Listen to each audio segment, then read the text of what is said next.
बात मान लीजिए कि अधिकांश जीवन एक परख है। बहुत सी बातें हम पर बीतती हैं और हम समझते नहीं कि हम परखे जा रहे हैं। उत्तीर्ण ना होने पर हमें फिर इसका सामना करना पड़ेगा।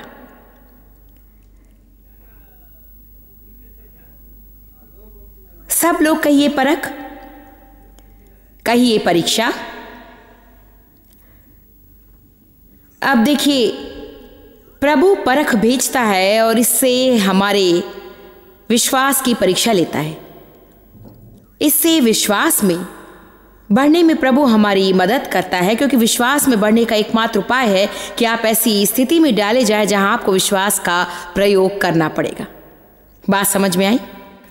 केवल प्रार्थना करने से ही आपको अधिक विश्वास नहीं मिलेगा।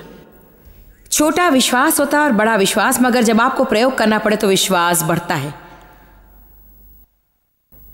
सो प्रभु परख भेजता है, इससे वो परीक्षा लेता है। आज आप धर्म पुस्तक देखेंगे जो साफ बताती है कि परमेश्वर मूल्यांकन के लिए हमें परखता है। पदोन्नति के लिए परीक्षा देनी पड़ती है। इससे भलाई नहीं होगी यदि आप पदोन्नति के लिए प्रार्थना करें और परीक्षा में उत्तीर्ण होने को तैयार ना हो। मैं चाहती हूं कि आज आप यहां से एक सबक ले लें कि जिन चीजों से आप जीवन में जूझ रहे हैं उनसे जूझने की बजाय उन्हें गले लगाएं, उनमें होकर गुजरें और परली ओर पहुंच जाएं। क्योंकि यदि आप लड़ते ही रहें तो आपको सिवाय थकावट के और कुछ हाथ भी नहीं लगने वाला है। मेरे ख्याल से बहुत से लोग परख और परीक्षण और परीक्षाओं के क्षेत्र बिल्कुल ही समझ नहीं पाते हैं, मगर शैतान एक परख को लेकर उसका इस्तेमाल करेगा और आपको पाप में घसीटने के लिए हर कोशिश करेगा। मैं हर एक शिक्षण में इस बात को दोहराने वाली हूं, क्योंकि मैं चाहती हूं कि आप परख की प्रवृत्ति को अच्छी तरह से समझ लें। यदि प्रभु आपके जीवन में परख भेज दे तो आपके विश्वास को परख रहा है। वो समय पर आपको निकाल भी लेगा, क्योंकि ये उसका वादा है। सह न सकने वाला बोझ वो हम पर कभी नहीं डालता और छुटकारे का मार्ग भी बताता है, किंतु शैतान तुरंत बीच में कूदकर हमारी यातनाओं का फायदा उठाकर हमें ललचाता है ताकि हम पीछे की ओर हट जाएं, प्रभु की निंदा के लिए और लोगों से दुर्व्यवहार के लिए या किसी और पाप में हिस्सा लेने के लिए। प्रभु का धन्यवाद, हम हर परिस्थिति में जयवंत हो सकते हैं और परखों और परीक्षणों पर विजयी हो सकते हैं। 3 धर्म पुस्तक जो आधार रूपी पुस्तकें हैं, सारी उत्तेजनाओं से भरी हैं जयवंत होने के बारे में।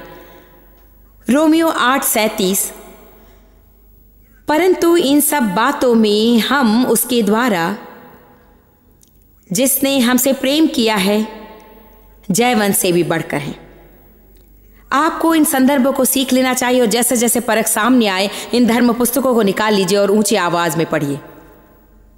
जब भी लगे कि कष्ट बेहद है, निकाल कर पढ़िए, मैं जयवंत से भी बढ़कर हूं मसीह द्वारा जो मुझसे प्रेम करता है। दूसरा है 1 कुरिन्थियों 15:57, परंतु परमेश्वर का धन्यवाद हो जो हमारे प्रभु यीशु मसीह के द्वारा हमें जयवंत करता है।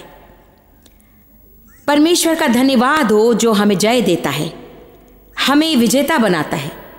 और अंतिम है 2 कुरिन्थियों अध्याय 2 पद 14, परंतु परमेश्वर का धन्यवाद हो जो मसीह में सदा हमको जय के उत्सव में लिए फिरता है और अपने ज्ञान का सुगंध हमारी द्वारा हर जगह फैलाता है।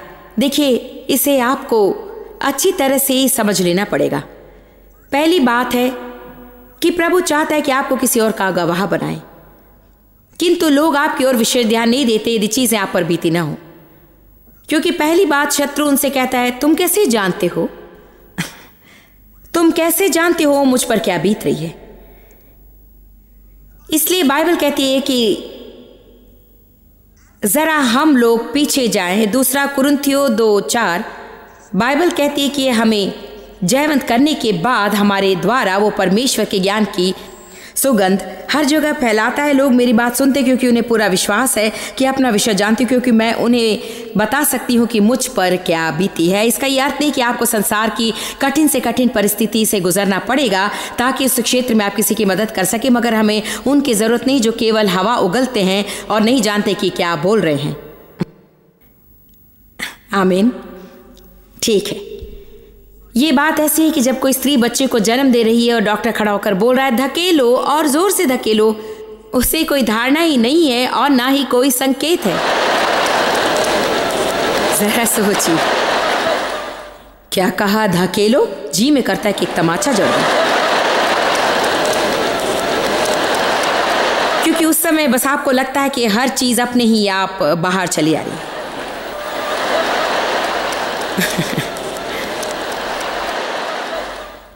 उम्र और परिपक्वता में बड़ा अंतर है। हर कोई जो बूढ़ा होता है परिपक्व नहीं होता।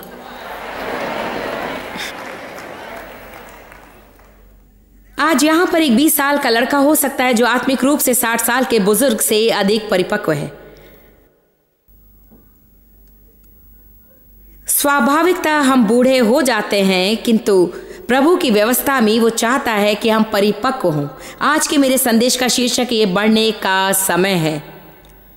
किसी विशेष व्यक्ति की ओर मेरा इशारा नहीं है इस भवन में या टीवी दर्शकों में, परंतु मैं जानती हूँ कि आप में से कुछ उसी मूर्ख पर्वत की चारों ओर चक्कर काटते ही रहते हैं, उन्हीं पुरानी चीजों के पीछे, उन्हीं चीजों को करते हुए बार बार, और कोई तरीका बिल्कुल भी नहीं है। मेरी बात सुनिए, कोई तरीका नहीं उसके अंत करने का सिवाय उसमें से गुजरने के और परमेश्वर की रीति से करना सीखने के।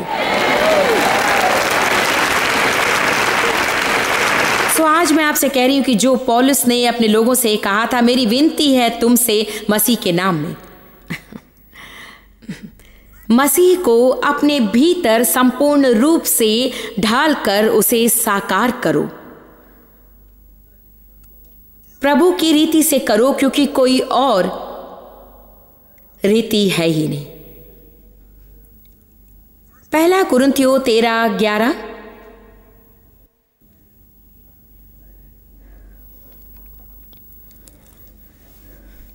जब मैं बालक था तो बालकों की नाई बोलता, बालकों का सा मन था, बालकों की सी समझ थी, परंतु अब मैं सियाना हो गया तो बालकों की सी बातों को मैंने सदा के लिए और संपूर्णता से छोड़ दिया।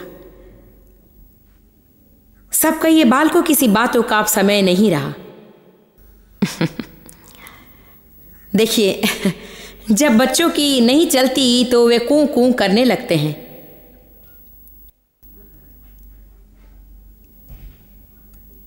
जब भी कोई असुविधा या कष्ट हो तो शिकायत करने लगते हैं, रोते हैं। सो एक चीज हमें ये सीखनी है कि हम स्थिर रहें और ठोस रहें और सुखी रहें, वातावरण अनुकूल ना हो तो भी। पाबंदियां पूरी करते रहें, हवा का रुख प्रतिकूल ना हो तो भी। ऐसा नहीं हो सकता कि हमारी बातें चले तो हम एक व्यक्ति हैं और हमारी ना चले तो अचानक दूसरे व्यक्ति बन जाएं। हम वो व्यक्ति नहीं जो स्थिर है जब सब कुछ ठीक ठाक चल रहा है और जब अचानक परख आ जाए तो दूसरा व्यक्ति बन जाए। ये संसार को किसी बात की गवाही नहीं देता है। एक बहुत महत्वपूर्ण बात जो हमें समझनी चाहिए, बात ध्यान से सुनिए विश्वासियों, एक महत्वपूर्ण बात जो हम सीखते हैं वो है परमेश्वर ने हमें यहां रख छोड़ा है संसार को गवाही देने के लिए। हमें नमक और रोशनी बनना चाहिए, हमें जीवित धर्मपत्र बनना चाहिए जिन्हें मनुष्य पढ़े। परमेश्वर की चिट्ठियों की तरह आपको मसीह का ये जीवन मिल सकता है और उस जीवन का एक अंश ये है कि एक मसीह के जीवन पर जब संकट के बादल घिरे हों तब भी वे सुखी हो सकते हैं, शांति में हो सकते हैं और जयवंत होकर परली तरफ पहुंच सकते हैं। सिर्फ एक बार नहीं, 100 बार। आमीन। और जयवंत होने का यह अर्थ नहीं कि समस्या से पिंड छूट जाए, अर्थ यह है कि जीवन फिर भी बहुत ही उत्तम है। महत्वपूर्ण बात ये नहीं कि आपको समस्या है कि नहीं, वरन ये कि क्या समस्या आप पर हावी है। इफिसियों 4:15, हमारे जीवन प्रेम से सच्चाई प्रकट करें सब चीजों में, बोलने में, निपटने में और जीने में प्रेम में सन कर हम बढ़ते जाएं। बगल वाले व्यक्ति से कहें मुस्कुराइए ताकि वे बिगड़े नहीं, और कहिए बढ़िए।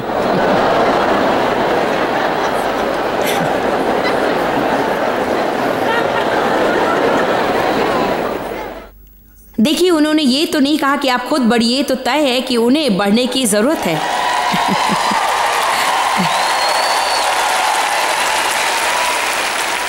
बाइबल यूहन्ना 8 में एक दिलचस्प बात कहती है कि सत्य हमें स्वतंत्र करता है। वही यहां कहा गया है, हमारे जीवन सत्य प्रकट करें, हम सत्य बोलें, सत्य से निपटें और सत्य में जिएं। फिर वो कहता है हम बढ़ते जाएं। क्या आप लोग जानते हैं, जब तक हम असली समस्या को मजाक की बात समझते रहेंगे तो हम जीवन में कभी भी बढ़ नहीं सकते। औरों को दोष देना और हर चीज के लिए बहाने बनाते रहना, शैतान को हर चीज के लिए जिम्मेदार ठहराना, सब कुछ हमें छोड़ना पड़ेगा और अपने बर्ताव के लिए जिम्मेदारी लेनी पड़ेगी। अपने दूषित अतीत पर दोष ना थोपते रहें। आमीन। मैं वहां हो आए और करके देख लिया। हालेलुया। सो हमें बढ़ना चाहिए। लगातार समस्याएं अक्सर आत्मिक असिद्धता का परिणाम है।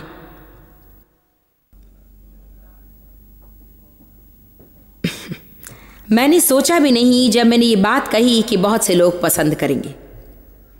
मैंने तकरीबन शब्द नहीं कहा क्योंकि मैं जानती थी कि कुछ लोगों को कष्ट होगा, मगर मुझे प्रतीति है कि जब कभी ना खत्म होने वाली समस्याएं आती रहें, अब हमें चढ़ाई का सामना करना है। चढ़ाई के समय है, किंतु शीघ्र या देर से आपको कहना बंद करना पड़ेगा, शैतान मुझ पर चढ़ाई कर रहा है, क्योंकि शैतान हर एक पर चढ़ाई कर रहा है।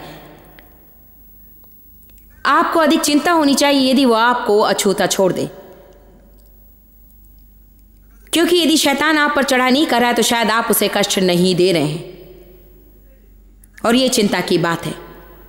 हम स्वर्गीय स्थानों में बैठे हैं, प्रधानों और अधिकारियों के ऊपर, और यद्यपि चढ़ाई के मौसम है। हम लूका अध्याय 4 में देखते हैं कि यीशु जब 40 दिन तक उसने कुछ खाया नहीं, तो शैतान उस पर लगातार चढ़ाई करता रहा उन 40 दिनों में। और ये कहता है जब शैतान सब परीक्षा कर चुका और सारे कार्यक्रम पूरे हुए तो वो चला गया एक और अवसर की प्रतीक्षा में। तो हाँ, चढ़ाई के मौसम है, किंतु हम वचन के बारे में जितना सीखेंगे उतना ही हम उन मौसमों को संभालना भी सीखेंगे। मैं आपको ये बताने यहाँ आई हूँ कि मुझे प्रतीति है वचन और अनुभव द्वारा कि यद्यपि शैतान हम पर चढ़ाई कर रहा है, हमको सदा परेशान होने की जरूरत नहीं है।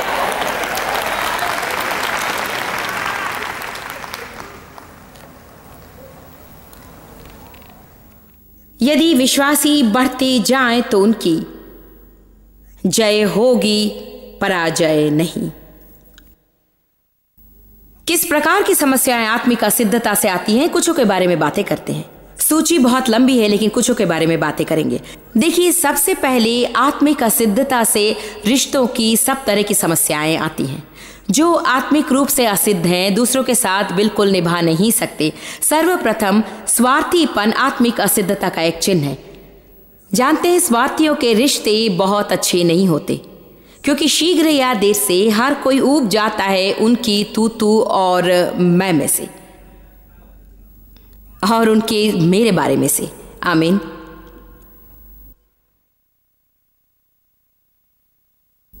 देखिए, असुरक्षा भी, और कभी कभी लोग बिगड़ जाते इस बात पर क्योंकि वे कहते हैं आप नहीं जानती मेरी वेदना को, मैं जानती हूँ। असुरक्षा की समस्याओं से मैं गुजर चुकी हूँ और बातों में मुझे असुरक्षा से निपटना पड़ा है। वे लोग भी जो सदा कहते हैं तुमने मुझ पर चोट की, तुमने ठेस लगाई, तुमने मुझे दुखी किया, मैं तो असुरक्षित हूं, आप नहीं जानती। देखिए, सब पर कड़ी नजर रखते हुए आप रिश्ते में सदा जुड़े हुए नहीं रह सकते। ये ठीक नहीं है।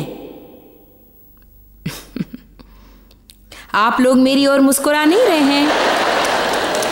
एक बात जानते, ईमानदारी की बात है, मैं यहाँ आकर कुछ कहकर आपकी पीठ थपथपाकर आपको आशीष आशीष आप बहुत अच्छे कहकर घर जा सकती हूँ, लेकिन ये आप नहीं चाहते। आप जीवन में बदल देने वाली बात सुनना चाहते हैं ना।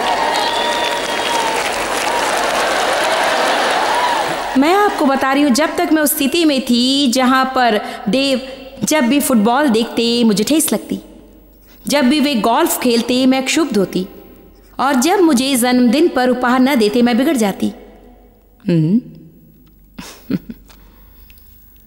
देखिए, कभी कभी हमें सब कुछ निगल कर आगे बढ़ना है। आमीन।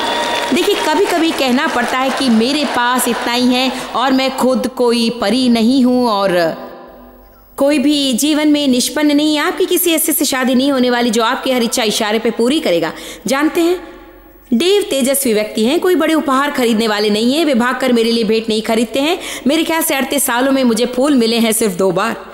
वे देखिए ऐसे ही है, मैं बकती रही हूँ, मैंने इशारे किए, उन्हें तंग किया, सब कुछ करके देख लिया, फिर भी वे लाते नहीं। तो जानते हैं क्या, कुछ साल पहले मैंने सोचा प्रभु की स्तुति हो, अब मैं उस बात पर नहीं बिगड़ती क्योंकि इससे किसी को कोई मदद नहीं मिलती। कम ऑन, क्या आज यहाँ पर कुछ लोग बढ़ सकते हैं?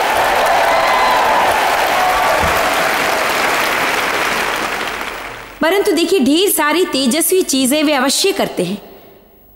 शायद आपके पति आपके लिए उपहार लाते होंगे मगर वे कुछ और नहीं करते, जबकि मेरे पति कुछ और कार्य करते हैं मगर उपहार लाना भूल जाते हैं। तो लाख बात की एक बात यह है कि हमें ऐसा कोई कभी नहीं मिलेगा जो हर समय हमारी हर इच्छा हमारी इच्छा अनुसार पूरी करेगा। इसलिए हमें सकारात्मक होना चाहिए, जो कि आत्मिक सिद्धता का परिचय है, और हमें देखना चाहिए कि हमारे पास क्या है और जो नहीं है उसकी दैनिक तालिका बनाना बंद करना चाहिए।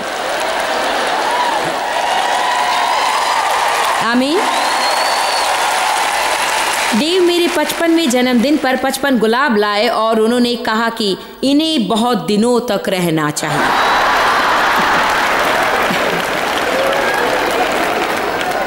उनका स्वभाव है कि यदि वे करने पर उतरे तो तुरंत बहुत कुछ कर लेना चाहते हैं। मैंने सच कहा ना? अच्छा, आप में से कितने सहमत है कि आत्मिक असिद्धता से रिश्तों में समस्याएं आती हैं? ठीक है, इससे आर्थिक समस्याएं आती हैं क्योंकि लोग भावनाओं पर जीते हैं, ना कि बुद्धिमानी पर। किसी को भी हर चीज जो उन्हें चाहिए सदा चाहते ही नहीं मिल सकती। संतृप्ति को विलंबित करना सबको सीखना चाहिए। यह भी सीखना चाहिए कि प्रतीक्षा कैसे करें और बचत कैसे करें। काश मैं कार के लिए नगद चुका सकती है। जो भी हो, असंतोष आत्मिक असिद्धता का चिन्ह है। सिर्फ असंतोष। ये नौकरी पसंद नहीं, ये चर्च पसंद नहीं, ये पति पसंद नहीं, ये पत्नी पसंद नहीं, ये पड़ोस पसंद नहीं, ये घर पसंद नहीं, अपना पड़ोसी पसंद नहीं। यानी कमॉन, लगता है सदा ही कुछ न कुछ है, सदा कुछ न कुछ। असंतोष असंतोष असंतोष। एक बात जानते, ही बात नहीं कि हम अपनी चीजों से असंतुष्ट हैं, हम अपने आप से असंतुष्ट हैं।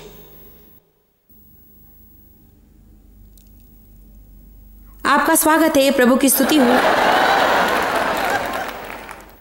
ये जरा कठिन है। सच कहा जाए तो हम ऐसी कोई समस्या ढूंढ निकाले जो किसी न किसी तरह से आत्मिक सिद्धता से संबंधित ना हो। मेरी बात मान लीजिए, जितनी हम आत्मिक सिद्धता प्राप्त करते हैं उतने हम सुखी होते हैं, उतने शांतिपूर्ण और संतुष्ट होते हैं, उतने ही हम सबसे निभाते हुए आनंद के साथ जीवन के प्रवाह में बह सकते हैं। आमीन। याकूब अध्याय 1, याकूब 1:1 से 4 ये सिद्धता का चित्र है। हम याकूब अध्याय 1 पद 2 से शुरू करेंगे। जब तक तुम नाना प्रकार की परीक्षाओं में पढ़ो, और पद 3 देखिए तो इसको पूरे आनंद की बात समझो, ये जानकर कि तुम्हारे विश्वास के परखे जाने से धीरज उत्पन्न होता है। ये तो मैं जीवन में हर समय कहती हूं, इससे पहले कि वे उसे बाहर निकाल लाएं, वे और एक कुछ चीजें बाहर ले आएं। परख हमारे भीतर को बाहर लाती है। उनके मूल्यवान होने का यही मुख्य कारण है। वे हमारे सच्चे स्वभाव पर से पर्दा हटा देती है। आमीन। और वे हमारी दुर्बलताएं बताती हैं। और ये सुसमाचार है, क्योंकि तब हम परमेश्वर के पास जा सकते हैं और वास्तविक का सामना कर मदद पा सकते हैं। मगर जब तक हम धोखे में रहेंगे, हर चीज का किसी और पे दोष थोपते रहेंगे, हमें कभी किसी तरह की मदद नहीं मिल सकती, क्योंकि इससे हम सदा उस जगह फेंकते जो उसकी नहीं है। जो व्यक्ति परख में आनंद के साथ रह सकता है, परिणाम को देखते हुए वही सिद्ध है।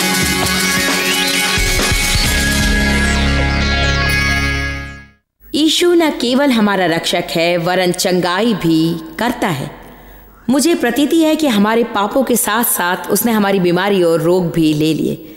मैं बता नहीं सकती कि क्यों कई लोग बीमार हो जाते हैं, और न ही ये स्पष्ट कर सकती हूँ कि क्यों लोग पहली बार प्रार्थना करने पर चंगाई नहीं पाते। लेकिन प्रार्थना करने के लिए मैं समर्पित हूँ, और चाहे आपको मेडिकल सुविधा मिल रही हो, मेरा प्रोत्साहन है कि आप अपना विश्वास उन्मुक्त करें और प्रभु को आपके शरीर पर कार्य करने दें, क्योंकि प्रभु आपको अलौकिक रूप में छूना चाहता है। स्वाभाविक चीजों के द्वारा वो हमें अलौकिक रूप से छू सकता है।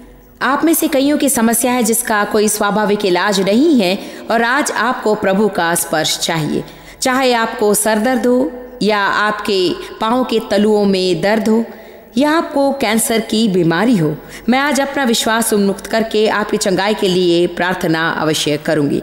हे पिता, हम यीशु के नाम से तेरे पास आते हैं, क्योंकि तू भला है। तेरा धन्यवाद कि तू भला है। और तेरा वचन 3 यूहन्ना 2 में कहता है, हे प्रिय, मेरी यह प्रार्थना है कि जैसे तू आत्मिक उन्नति कर रहा है, वैसे ही तू सब बातों में उन्नति करे। प्रभु, तू चाहता है कि हम भले रहें, शक्ति रहे और चंगे रहें।